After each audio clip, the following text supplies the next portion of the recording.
The marble floors of the Crimson Rose Hotel seemed to tilt beneath my feet, each step echoing too loudly in my wine-soaked consciousness. I pressed one hand against the silk-papered wall, feeling the texture shift under my trembling fingers like waves on water. The fundraising gala downstairs had been suffocating, wealthy donors in designer gowns laughing at jokes I didn't understand, sipping champagne that cost more than my monthly rent while I balanced trays and smiled until my cheeks ached. But Sarah, my best friend, and the only reason I'd taken this catering job, had convinced me to stay for just one glass after our shift ended. 1 became 3. 3 became enough to make the chandelier lights blur into golden halos, and my usual caution evaporate like steam. "Room 2847, I muttered, squinting at the keycard Sarah had pressed into my hand. She'd arranged for us to use an employee restroom on the 28th floor, a small mercy after 10 hours in heels that had carved trenches into my ankles. The numbers on the doors swam before my eyes. 2843, 2845, 2847. The lock clicked open with a soft beep that seemed deafening in the hushed corridor. I stumbled inside, kicking off those torture devices masquerading as shoes before the door even closed behind me. The room was dark, illuminated only by the city lights bleeding through floor-to-ceiling windows. But something felt different, heavier. The air carried a scent I couldn't quite place. Expensive cologne, leather, and something darker, almost metallic, like copper pennies pressed against skin. I barely registered the wrongness before exhaustion dragged me toward what I assumed was a bed. My body collided with cool silk sheets that whispered against my skin, so different from the rough cotton I was used to. Heaven. Pure heaven. I buried my face into a pillow that smelled like cedar and winter nights, letting the spinning room fade into blessed darkness. Sleep pulled me under like a riptide. I didn't know how much time had passed when I felt it. The shift in the mattress. The sudden presence of another body. My alcohol-fogged brain registered warmth before danger, the heat of another person radiating against my back. Then came the arm, heavy and possessive, draping across my waist and pulling me against a chest that felt carved from stone. My eyes flew open, but the room remained dark. Panic cut through the wine haze like a blade through silk. This wasn't the employee room. This wasn't Sarah sleeping beside me. The body behind me was too large, too solid, too undeniably male. I tried to move, but the arm tightened with casual strength, as if my struggle was expected and entirely futile. A low sound rumbled from the chest pressed against my spine, not quite a word, more like a sleepy acknowledgement of my presence. "Don't," a voice said, rough with sleep, but carrying an authority that made my breath catch. The single word wasn't loud, but it resonated through my bones. "You came to me. Stay." My heart hammered against my ribs. I should scream. I should fight. But something in that voice, in the absolute certainty of it, paralyzed me. The hand on my waist splayed wider, fingers spanning the space between my ribs and hip with shocking familiarity, as though he'd held me like this 1,000 times before. My voice came out as a whisper, broken and afraid. "I'm in the wrong room. No." His lips brushed the shell of my ear, sending electricity down my spine. "You're exactly where you're supposed to be." The words should have terrified me. They did terrify me, but beneath the fear lurked something else. Something I didn't want to examine in the darkness with a stranger's arms around me. His thumb moved in slow circles against my stomach, the touch somehow both comforting and claiming, gentle yet utterly possessive. "Please," I breathed, though I wasn't sure what I was begging for anymore. He pulled me impossibly closer, eliminating even the whisper of space between us. I could feel every plane of his body, the expensive fabric of his shirt, the steady rhythm of his heartbeat against my shoulder blade. When he spoke again, his voice carried something that sounded almost like wonder. "You smell like jasmine and rain," he murmured, his nose tracing the curve of my neck. "And you're shaking like a trapped bird." The comparison made me freeze. Trapped, that's exactly what I was. "I need to go," I said, trying to inject strength into my voice and failing miserably. "No." The word was simple, final. His hand moved from my waist to tangle in my hair, fingers threading through the loose strands with a gentleness that contradicted the iron in his tone. Sleep. We'll talk when the sun rises. You can't just... I can. The certainty in those two words was absolute. And I am. I should have fought harder. Should have screamed, clawed, done anything but let sleep drag me back under. But the warmth surrounding me, the strange sense of safety despite the obvious danger, the wine still clouding my judgment, all of it conspired to pull me back into darkness. When I woke again, dawn painted the room in shades of silver and rose. The arm was gone, but I could feel eyes on me. I turned slowly, my heart climbing into my throat. He sat in a leather chair beside the bed, perfectly still, watching me with an intensity that made my skin prickle. The morning light revealed what darkness had hidden, a face that could have been carved by a master sculptor, all sharp angles and brutal beauty. He couldn't have been much older than 30, but his eyes held centuries of knowledge, of violence, of absolute control. Dark hair fell across his forehead, slightly mussed, the only thing about him that seemed even remotely vulnerable. He wore black slacks and a white shirt, partially unbuttoned, revealing a chest marked with scars that told stories I didn't want to know. On the table beside him lay a gun, casual as a book, and 2 cell phones that kept lighting up with messages he ignored. "Good morning, Bellezza." His voice in the daylight was smoother than it had been in darkness, cultured and precise, with the faintest trace of an accent I couldn't place. "Did you sleep well in my bed?" I pulled the sheets up to my chin, suddenly aware that I was still in my catering uniform, a black skirt and white blouse, now hopelessly wrinkled. "I told you, I'm in the wrong room. I need to leave." He leaned forward, elbows on his knees, and smiled.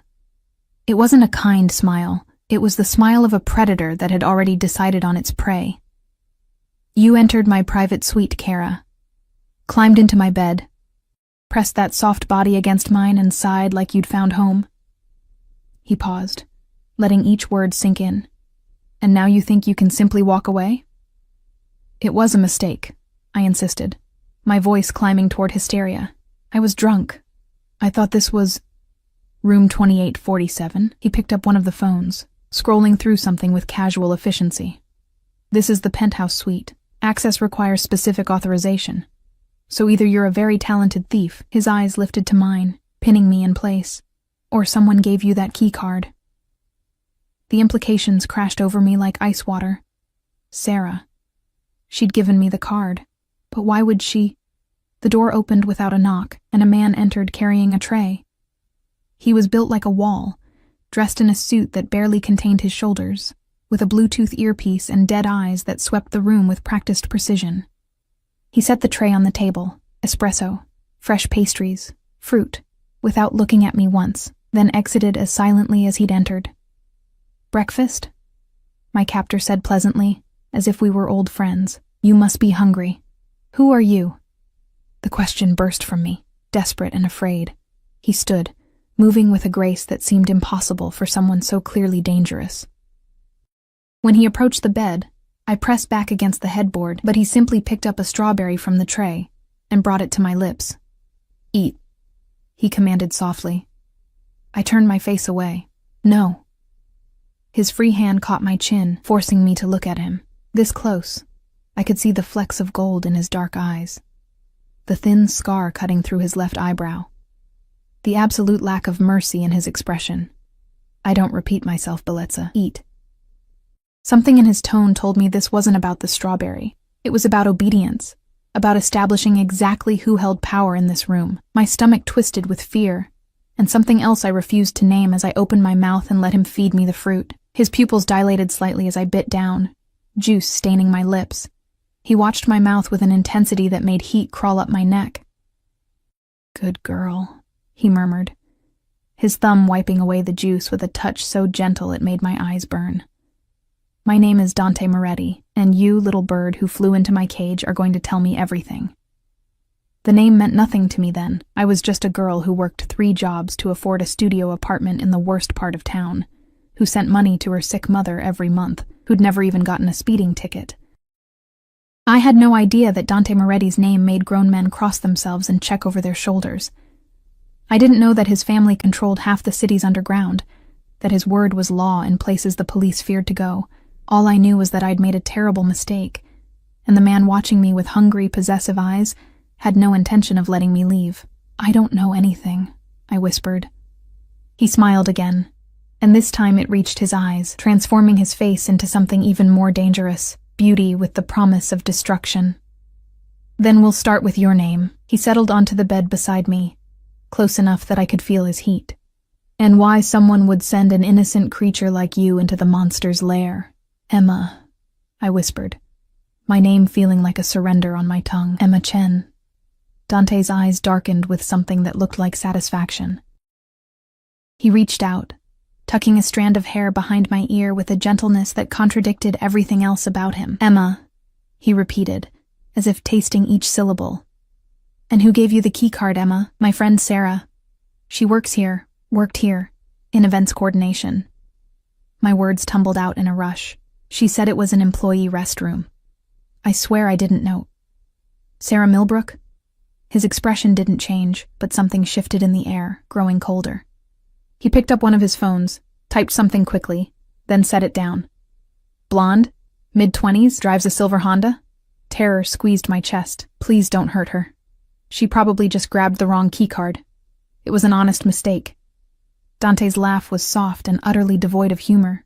"There are no honest mistakes in my world, Bellezza. Only calculated moves and the people foolish enough to make them." He stood, walking to the window, his silhouette framed by the morning sun. "Your friend has been feeding information to Marcus Castellano for 3 months. Guest lists, security rotations, access codes." The name Marcus Castellano meant nothing to me, but the way Dante's shoulders tensed when he said it spoke volumes. "No," I protested weakly. "Sarah wouldn't betray you?" He turned, and the look on his face made my blood run cold. "She sent you to my room, Emma, a drunk, vulnerable woman stumbling into the bed of a man she was told would be occupied elsewhere." His jaw tightened. "You were supposed to be found here, photographed perhaps, used as leverage or humiliation. Instead, I came back early from a meeting that ran short and found you." The implications crashed through my wine-fogged brain. I'd been bait, a pawn in some game I didn't understand, played by people I thought were friends. "I need to go home," I said, my voice breaking. "Please, I won't tell anyone about this. I'll disappear. You'll never see me again." Dante crossed the room in 3 strides, gripping my chin and forcing me to meet his gaze. "You think I'd let you walk out of here after you've been in my bed, after you've seen my face, after your scent is on my sheets?" His thumb traced my lower lip with possessive slowness. "You're not going anywhere, little bird. Not until I decide what to do with you." Tears burned behind my eyes, but I refused to let them fall. "You can't keep me here." "Can't I?" He released my chin, but his hand moved to my throat, fingers spanning the delicate column without pressing, just resting there like a collar. "I own this hotel, Emma. I own the building where you live, that pathetic studio on Mitchell Street with the broken elevator and rats in the walls. I know about your mother in the care facility, about the debts you're drowning in, about every desperate choice you've made to stay afloat." Each word was a nail in my coffin. He'd already investigated me, probably while I slept. The realization of how thoroughly trapped I was made my breath come in shallow gasps. "Please," I whispered. His expression softened fractionally, something almost like regret flickering across his features. "You keep saying that word as if it holds power." He leaned closer, his lips brushing my temple. "The only power here is mine, but I'm not a monster despite what you're thinking. I won't hurt you, Emma, not unless you force my hand. Then let me go." "No." The word was gentle but absolute. "You're under my protection now, whether you want it or not." Before I could process that statement, his phone buzzed. He glanced at it, and his expression hardened into something terrifying. "My men found Sarah. She's being questioned." Nausea rolled through my stomach. What does that mean? It means she's explaining her arrangement with Castellano in great detail. He stood, buttoning his shirt with efficient movements. Marco will drive you to my residence. You'll stay there while I handle this situation. Your residence? I scrambled off the bed, my bare feet hitting plush carpet. I'm not going anywhere with you. Dante's hand shot out, gripping my wrist with controlled strength. He pulled me against his chest, close enough that I could see the dangerous glint in his eyes. You have two choices, Bellezza. Come willingly, or I'll carry you out of here over my shoulder. Either way, you're mine now. The possessiveness in his voice should have repulsed me. Instead, some broken part of my psyche responded to it, recognized it as a twisted form of safety in a world that had just revealed itself to be far more dangerous than I'd known. Why? The question came out broken. Why do you even care? Something flickered across his face. Surprise, maybe, or recognition. His free hand came up to cut my cheek, thumb stroking along my cheekbone with devastating gentleness. Because the moment you curled into my arms last night, you became mine to protect. Because you looked at me this morning with fear. Yes, but also with something pure. Something I haven't seen in a decade. Because... He paused, seeming to wrestle with something internal. Because I choose to. And what I claim, I keep. 20 minutes later, I found myself in the back of a black SUV with windows tinted so dark, the outside world became a blur. Marco, the wall of muscle who'd brought breakfast, drove in silence while another equally intimidating man sat in the passenger seat. Both wore earpieces and had the dead-eyed look of people who'd done terrible things without losing sleep. I'd been allowed to grab my shoes and bag, nothing more. Dante had watched me dress with predatory focus, then handed me off to his men with instructions I hadn't been allowed to hear. The vehicle glided through morning traffic, taking turns that led away from the city center and toward the hills where old money lived behind gates and walls. My phone buzzed in my bag. My manager at the diner, probably wondering why I hadn't shown up for my morning shift. I reached for it, but Marco's eyes found mine in the rearview mirror. Mr. Moretti said no calls. I need to let my work know, already handled. His voice was flat, devoid of emotion. You're on indefinite leave. Paid. The casual way he said it, as if Dante rearranging my entire life was perfectly normal, made my hands shake. I stared out the window, watching my independence, my agency, my freedom disappear with every mile. The gates that finally opened for us were wrought iron and 12 feet tall, topped with decorative spikes that were probably more functional than ornamental. The driveway curved through manicured gardens that belonged on magazine covers, leading to a mansion that made the hotel penthouse look modest. Out, Marco said, opening my door. I stepped onto cobblestones, craning my neck to take in the 3-story structure of pale stone and arched windows. It looked like something transplanted from European aristocracy, all elegant lines and old-world wealth. Ivy climbed one wall, and a fountain bubbled in the circular drive, the sound of water somehow emphasizing the absolute silence surrounding the property. The front door opened before we reached it. A woman in her 50s with silver-streaked hair and a crisp black dress appeared, her expression professionally neutral. Miss Chen, I'm Mrs. Castellano, the housekeeper. Welcome. The name made me stumble. Castellano, like Marcus. No relation. Her lips thinned. It's a common name. Please follow me. Inside, the mansion was a study in contrasts.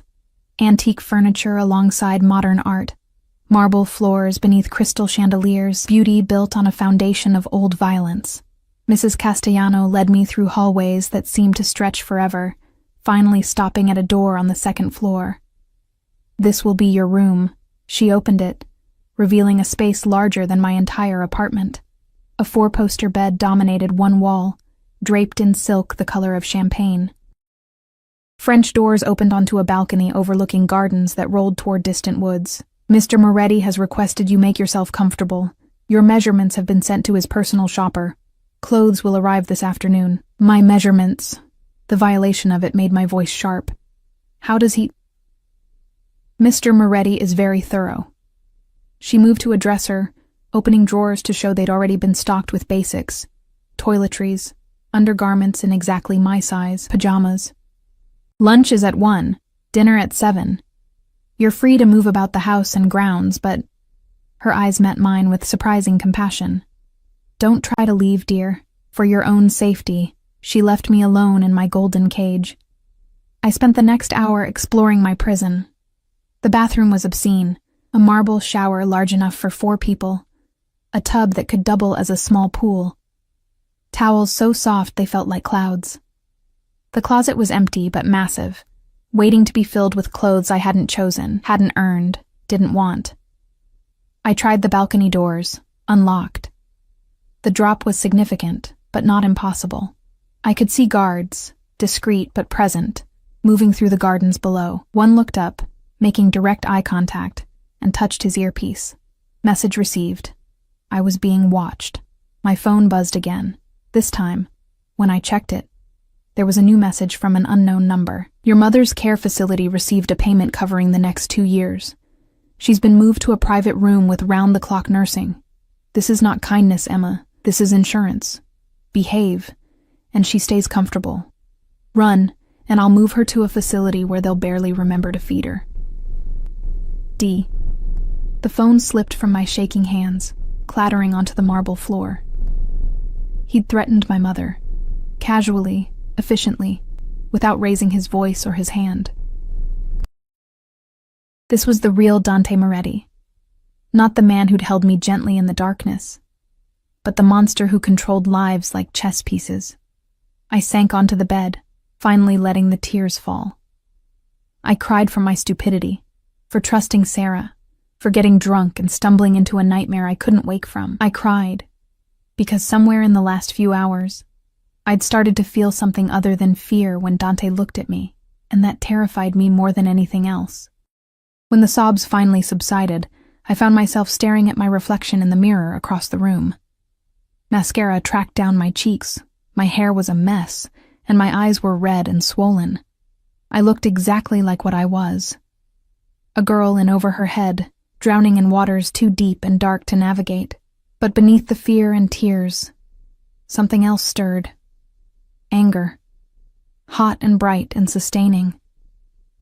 Dante Moretti might have caged me, might have bought my compliance with threats and money, but he didn't own me. Not really. Not where it mattered. I cleaned my face, straightened my spine, and made a decision. I'd play his game, learn his rules, and find a way to turn them against him. Because monsters, no matter how beautiful, always had weaknesses. I just had to survive long enough to find his. Lunch arrived on a silver cart, wheeled in by a young woman who wouldn't meet my eyes. She laid out dishes that looked like art. Delicate pasta with truffle shavings, salad dressed in something that smelled like heaven, bread still warm from the oven. Food I'd served to wealthy people but never tasted myself. "Mr. Moretti called," she said quietly, arranging everything on the small table by the window. "He'll be dining with you tonight. He requests you wear one of the dresses being delivered this afternoon." The presumption of it made my jaw clench. "And if I refuse?" She finally looked at me, and I saw something like pity in her eyes. "Please don't make things harder than they need to be. He's not a patient man when defied." She hesitated at the door, but he's fair, in his way, if you're smart about it. After she left, I stared at the food, my stomach warring with my pride. Eventually, hunger won. I ate slowly, savoring flavors I'd never experienced, hating myself a little for enjoying my captivity's luxuries. The clothes arrived at 3 o'clock, dozens of garment bags carried in by 2 women who measured me with professional efficiency, tutting over my protests. They left behind a wardrobe worth more than I'd earn in 5 years. Designer dresses, casual wear, shoes that probably cost more than my car. Everything in my exact size, chosen by someone who understood my coloring, my shape, my style better than I did myself. I chose the simplest dress for dinner. Navy blue, modest neckline, hem that hit just above my knees. A small rebellion, picking the least provocative option. But when I looked in the mirror, even this simple dress transformed me. The fabric moved like water, the cut emphasizing curves I usually hid under loose uniforms and thrift store jeans. Dante arrived exactly at 7. I heard him before I saw him. Footsteps in the hallway, the murmur of voices, then silence. The knock on my door was courtesy he didn't need to extend, a gesture that somehow made everything worse.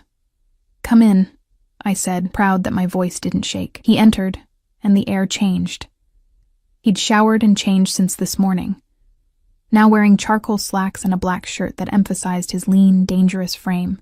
His hair was slightly damp, and I caught the scent of his cologne, that same cedar and winter nights that had clung to his pillow. His eyes traveled over me slowly, thoroughly, with an appreciation that made heat crawl up my neck. "Beautiful," he murmured. "Though you'd be beautiful in anything, or nothing." I crossed my arms over my chest. "Is that what this is about? You want me in your bed?" Something flickered across his face. Amusement. Maybe annoyance. He closed the distance between us with predatory grace, backing me against the wall beside the mirror. One hand came up to brace beside my head, caging me without touching. "If I wanted you in my bed, Emma, you'd already be there." His voice was low, intimate. "This is about keeping you safe while I clean up the mess your friend created. Marcus Castellano doesn't forgive easily. Sarah gave him information that cost me 3 shipments and 2 good men. When he discovers his little spy has been compromised, he'll look for leverage. And you." His free hand came up to trace my jaw. "You're the perfect target, the innocent girl who stumbled into my life. He'd use you to get to me. So this is protection?" I tried to sound skeptical, but his proximity was doing things to my pulse I didn't want to acknowledge. Protection. Possession. He leaned closer, his lips brushing my ear. "With me, there's little difference. What I claim, I keep safe. What threatens mine, I destroy. I'm not yours." His laugh was dark and rich. "Keep telling yourself that, Bellezza. Maybe eventually you'll believe it." He pulled back, offering his arm with old-world courtesy that jarred against everything else. "Come, dinner's getting cold." The dining room could have seated 20, but the table was set for 2, intimate despite the grandeur. Candles flickered between crystal glasses, casting dancing shadows on walls hung with paintings I suspected were originals. Dante held my chair, his hands lingering on my shoulders before he took his own seat. Staff appeared and disappeared like ghosts, serving courses I couldn't name. Dante watched me throughout, asking questions that seemed innocuous, but weren't, about my childhood, my mother, my dreams. I answered carefully, revealing nothing important while he revealed everything through what he didn't say. He'd grown up in this house. His father had been in business, a euphemism that needed no translation. His mother had died when he was 12, a tragedy he mentioned once and dismissed immediately. But I saw the flash of old pain in his eyes. He'd inherited his empire at 25 when his father was killed and spent the next 5 years consolidating power through methods he didn't detail. "You're afraid of me," he said halfway through the main course, setting down his wine glass. "But you're not running. Why?" I met his gaze steadily. "You threatened my mother." "Where exactly would I run? You could try." He leaned back, studying me. "Others have. They rarely succeed, but the attempt itself reveals character. Is that what you want?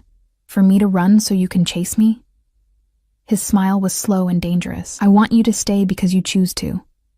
But we both know that's not happening yet." He stood, moving around the table to stand behind my chair.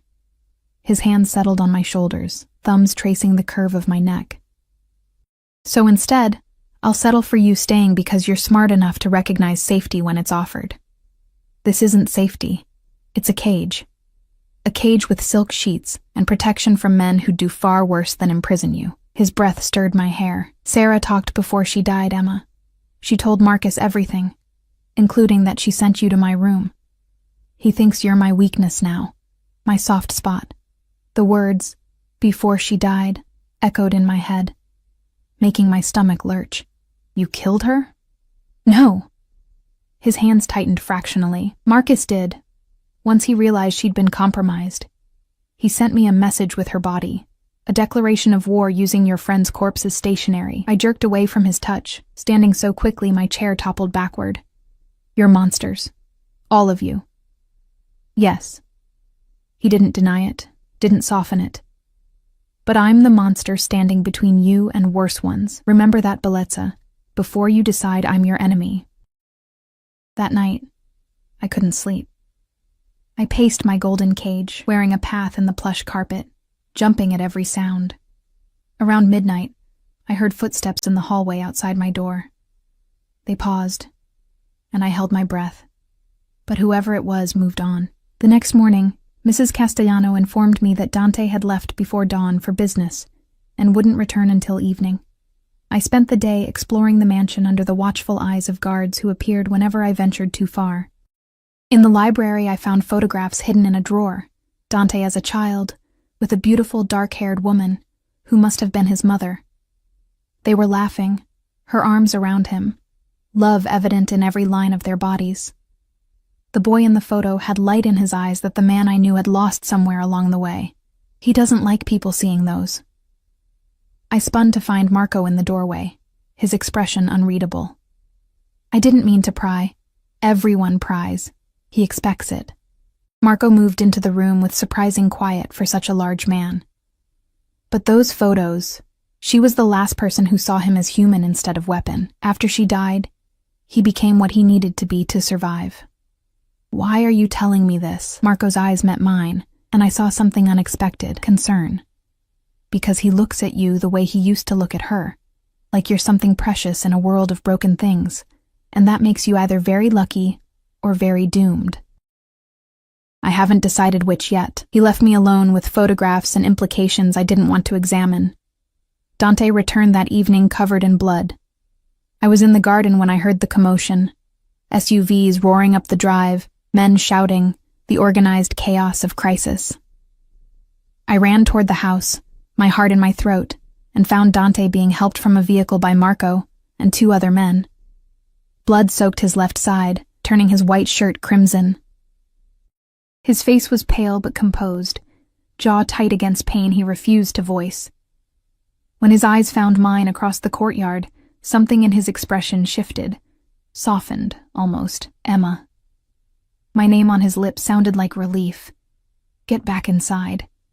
Instead, I ran to him. Some instinct older than reason propelled me forward, past the guards, past common sense. I reached for him, my hands fluttering uselessly over his injuries. You're hurt. You need a hospital. No hospitals. His hand caught mine, blood slick and warm. Too many questions. We have a doctor on call, but inside. Now. The command was softened by the way his thumb stroked my wrist, a gesture of reassurance from a man bleeding out in his own driveway. They brought him to a room I hadn't seen before. Part medical clinic, part armory, fully equipped for treating injuries that couldn't be explained to authorities. A gray-haired man in surgical scrubs appeared within minutes, already barking orders at assistants who materialized from nowhere. I tried to follow, but Marco blocked my path. Let the doctor work. I need to... What? What did I need? This man had kidnapped me, threatened me, turned my life inside out. I shouldn't care that he was bleeding, shouldn't feel like my chest was caving in at the thought of him hurt, but I did. God help me, I did. He'll be fine, Marco said, not unkindly. This isn't his first bullet, won't be his last. 3 hours later, Dante appeared at my door, shirtless, bandaged from ribs to hip, but standing on his own. His skin was pale against the white gauze, emphasizing the scars I'd glimpsed that first morning. A roadmap of violence survived. You shouldn't be walking, I said, rising from the chair where I'd been pretending to read. Probably not. He moved into the room, closing the door behind him with deliberate care. But I needed to see you. Why? He crossed to where I stood, each step clearly painful, though he tried to hide it. When he reached me, his hand came up to cup my face with devastating gentleness, because when I thought I might die tonight, the last thing I wanted to see was your face. Because you ran to me when you should have run away. Because... His thumb traced my lower lip. Because I'm starting to think you're more dangerous to me than any bullet. My breath caught. Dante. He kissed me. Not rough or demanding, but soft, almost questioning. His lips moved over mine with a tenderness that made my eyes sting with unshed tears. I should push him away, should remember he was my captor, my jailer, the monster who'd upended my life. Instead, I kissed him back. My hands found his bare shoulders, careful of his injuries, and I poured everything into that kiss. Fear, anger, confusion, and something dangerously close to longing. He groaned against my mouth, deepening the kiss, his hand tangling in my hair with possessive hunger. When we finally broke apart, both breathing hard, his forehead rested against mine. "You're mine, Emma," he whispered. "Say it." I should refuse, should maintain the last shreds of my dignity and independence, but with his blood still under my fingernails and his taste on my lips, I whispered the truth that terrified me. "I'm yours." The next 6 weeks blurred together like watercolors in rain, beautiful and terrifying and impossible to hold on to. Dante healed slowly, stubbornly refusing to rest as much as the doctor ordered. I found myself in his room more nights than not, initially under the pretense of checking his bandages, but eventually simply because neither of us could sleep apart anymore. He'd pull me against his chest, careful of his healing wound, and we'd talk in the darkness. He told me about his mother, how she'd loved gardening and opera, how she'd tried to shield him from his father's world until cancer stole her away. I told him about mine, the stroke that had left her unable to speak, how I'd worked myself to exhaustion trying to afford her care, how I'd failed anyway until he'd intervened.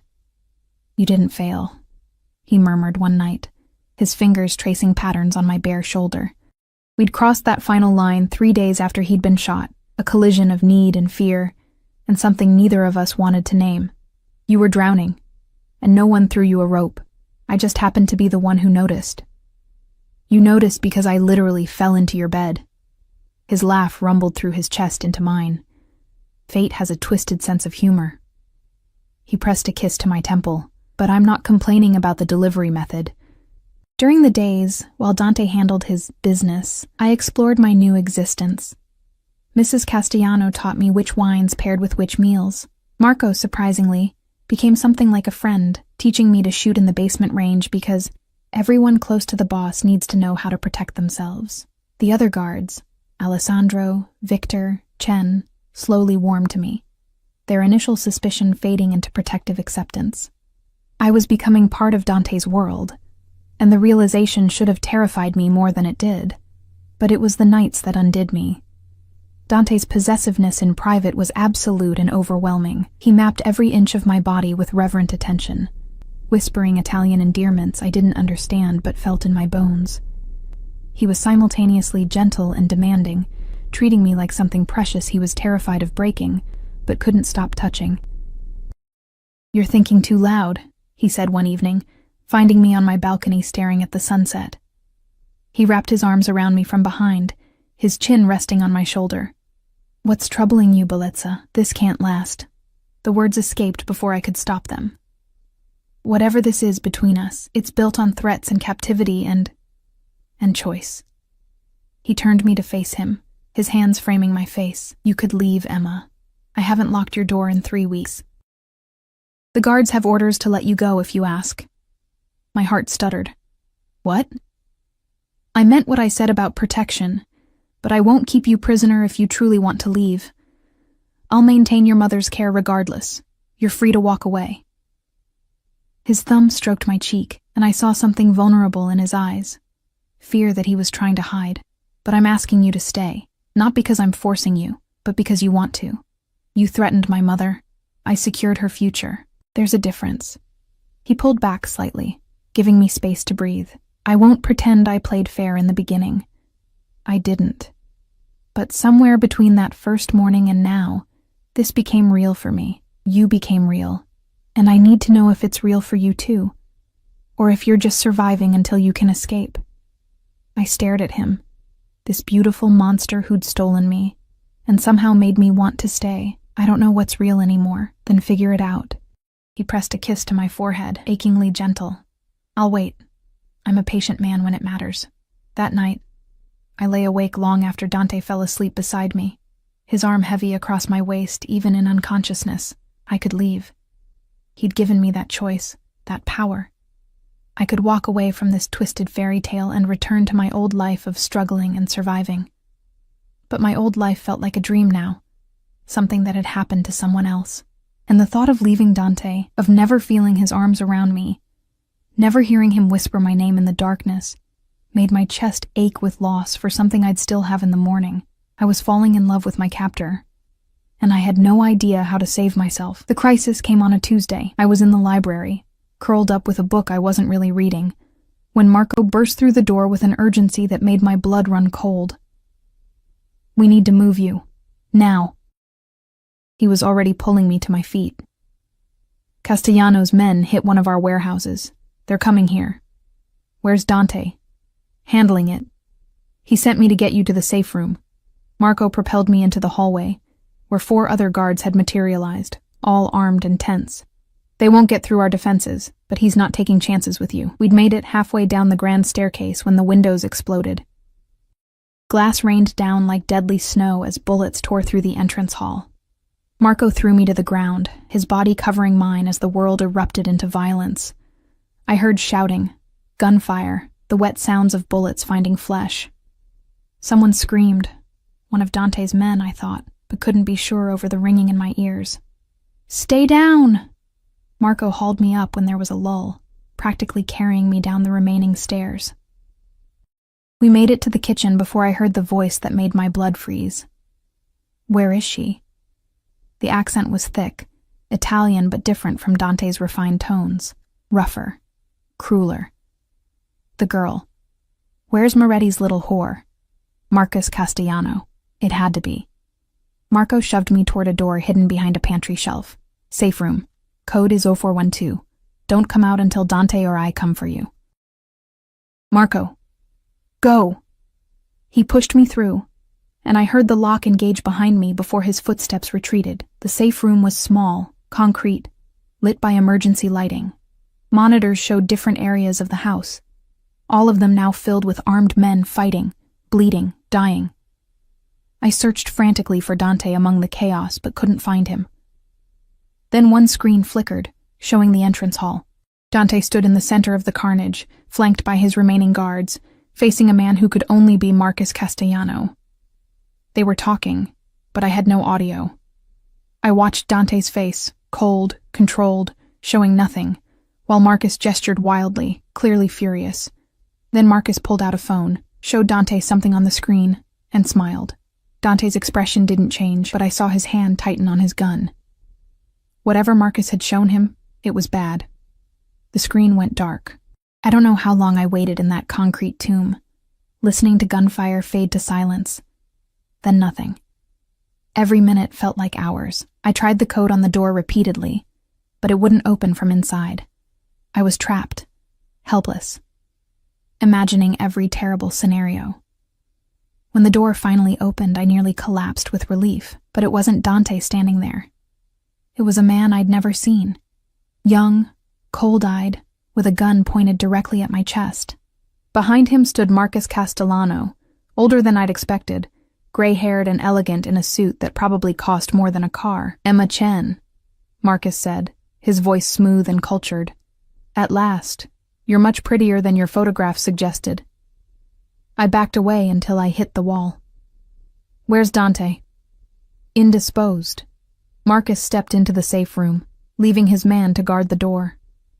We had a fascinating conversation, he and I, about loyalty, about consequences, about what happens when someone takes something that belongs to me. I don't belong to anyone. His laugh was cruel.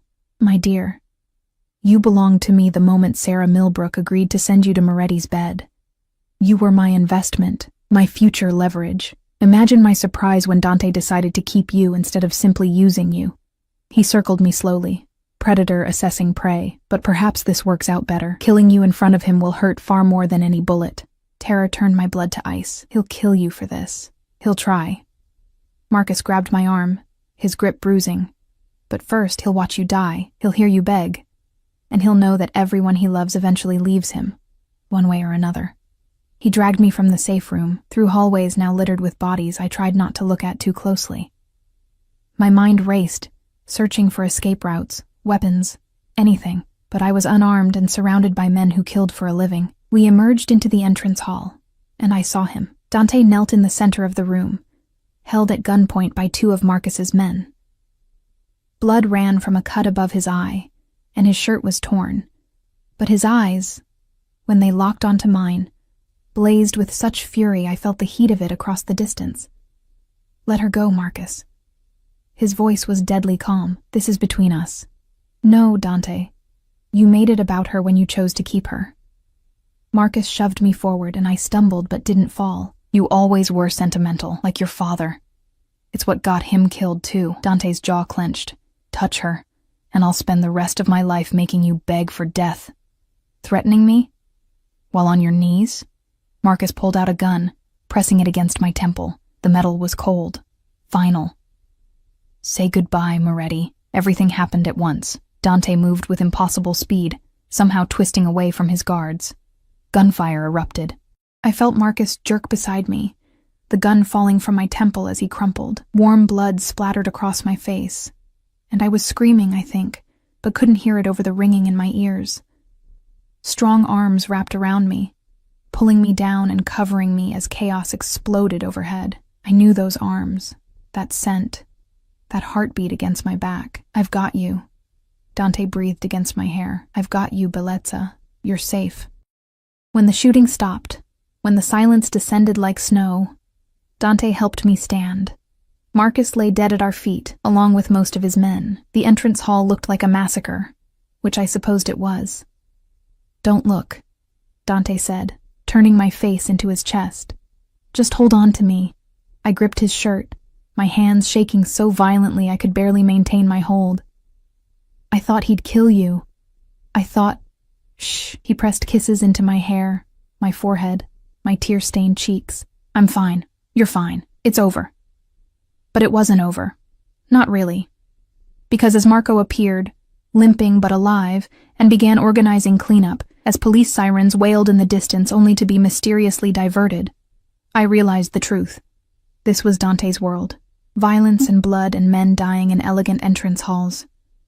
And I'd chosen to stay in it. Chosen him. Despite everything. Take me upstairs, I whispered against his chest. Please. I need...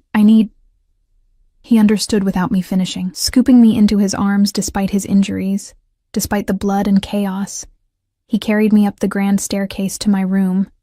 Our room, really, since I hadn't slept alone in weeks. He undressed me gently, washing Marcus's blood from my skin with warm water and tender hands. Then he held me while I shattered, while delayed shock crashed through me in waves that left me gasping. I'm here, he murmured, over and over. I'm here, and I'm not letting go. Blocko 5, final. The weeks following the attack blurred into a strange new normal. Dante's men swept the mansion, replacing shattered windows and blood-stained marble, until no evidence remained of the violence that had occurred. Marcus Castellano's death was ruled a mob hit, which technically it was. The remaining players in his organization either pledged loyalty to Dante or disappeared in ways I didn't ask about. I should have been traumatized. Should have run the moment I could stand without shaking. Instead, I found myself clinging tighter to the monster who'd saved me, who looked at me like I was the only light in his dark world. You're thinking too loud again, Dante said one morning, finding me in the garden where I'd taken to spending my afternoons. Spring had arrived, transforming the grounds into an explosion of color that his mother would have loved. I turned to face him, this beautiful, dangerous man who somehow owned pieces of me I hadn't known existed. I'm thinking about staying. Something flickered in his eyes. Hope. Fierce and bright. As opposed to running, like I should have done months ago. I moved into his arms, letting him wrap himself around me like armor. I'm supposed to be terrified of you, of this life, but instead, I just keep falling deeper. His hand came up to tangle in my hair, tilting my face to his. Then fall, Bellezza. I'll catch you. I'll always catch you. He kissed me with aching tenderness. Marry me. I pulled back, certain I'd misheard. What? Marry me. He said it again, stronger this time. Make it official. Make it forever. Let me give you my name, my protection, everything I have. His thumb traced my jaw. I know it's insane. I know I should give you more time, more normalcy, but I've never been good at denying what I want. And I want you. Permanently. My heart hammered against my ribs. Dante, this is crazy. We barely know each other. I know you cry at sad movies, but pretend you don't. I know you send half your allowance to children's charities anonymously. I know you're terrified of heights, but went on the balcony anyway to see the sunset. I know the exact sound you make when I touch you right here." His hand traced a path that made me gasp. "And I know that I would burn this city to ash before I let anything hurt you. So tell me, Emma, what else do I need to know?" I stared at him. This man who'd stolen me, and somehow made me want to be stolen. The rational part of my brain screamed warnings. But my heart, my traitorous, foolish heart, whispered yes. "Okay," I breathed. His eyes widened fractionally. "Okay?" "Yes, I'll marry you." I laughed at the absurdity of it. I must be insane. We're both insane. He kissed me then, deep and claiming, pouring everything into it until I couldn't remember why I'd ever thought to refuse. When we finally broke apart, both breathing hard, he rested his forehead against mine. "I love you," he said, the words rough and unpracticed, as if he'd never said them before. I didn't think I was capable of it anymore. But then you stumbled into my life drunk and terrified, and you've been unraveling me ever since. I love you too. The admission felt like jumping off a cliff, terrifying and exhilarating. Even though you're a criminal and a monster and you literally kidnapped me. I prefer aggressively courted. His smile was pure wickedness, and you walked into my room, remember? Drunk. By mistake. Best mistake of my life. He pulled a box from his pocket, velvet, antique, clearly something precious. Inside sat a ring that made my breath catch. A deep blue sapphire surrounded by diamonds, set in platinum that had been worn smooth by time. This was my mother's, and her mother's before that. It's the only thing of value my father never touched, never sold or traded. She made him promise it would go to someone worthy when I found her. Tears burned behind my eyes as he slipped it onto my finger. Perfect fit, as if it had been waiting for me. It's beautiful. You're beautiful. He kissed my knuckles, just above the ring. And mine. Finally, completely mine. We married 2 weeks later in the mansion's garden, under the same trees where his mother had planted roses decades ago. No guests except his most trusted men and Mrs. Castellano, who cried through the entire ceremony. Dante wore a dark suit that made him look like a prince from a dangerous fairy tale, and I wore ivory silk that Mrs. Castellano swore his mother would have loved. Marco stood as best man, surprisingly emotional for someone who killed people for a living. When Dante kissed me after we exchanged vows, simple platinum bands we'd chosen together, I heard him mutter, "About damn time." That night, Dante carried me over the threshold of the master bedroom I'd been slowly moving into anyway. He made love to me with devastating slowness, worshipping every inch of my body like I was something sacred, whispering promises in Italian and English until I fell apart in his arms. Mine, he breathed against my throat. My wife. My Emma. Yours, I agreed, no longer fighting the truth of it. Always yours. Life as Dante's wife was nothing like I'd imagined. Yes, there was danger. Threats that materialized and were eliminated before I even knew they existed, thanks to his paranoid protection. Yes, there was violence he tried to shield me from, but that I inevitably glimpsed in bloodied knuckles and tense phone calls in the middle of the night. But there was also beauty, Dante spoiling me with trips to cities I'd only dreamed of visiting, learning Italian so I could understand when he whispered sweet things in the darkness. Watching him slowly soften, the monster becoming more man with each passing month, I started volunteering at a women's shelter, using Dante's money and connections to help women escape situations, not unlike my own had been, minus the falling in love part. He never questioned my need for purpose beyond being his wife, never tried to make me into something I wasn't. And then, 5 years after that drunken night that changed everything, I discovered I was pregnant. I told him in the garden, on the anniversary of our first meeting. He'd surprised me with a perfectly restored vintage motorcycle. I'd mentioned once, months ago, that I'd always wanted to learn to ride. The fact that he remembered such a small detail still made my heart ache. I have something to tell you, I said, watching him adjust the bike's mirrors with boyish enthusiasm I rarely saw. If it's about the helmet color, I can get it changed. I'm pregnant. He froze mid-adjustment, then slowly turned to face me. What? I pulled the test from my pocket, holding it out like proof. Almost 8 weeks. I wanted to be sure before I told you." For a moment, he just stared, and I couldn't read his expression.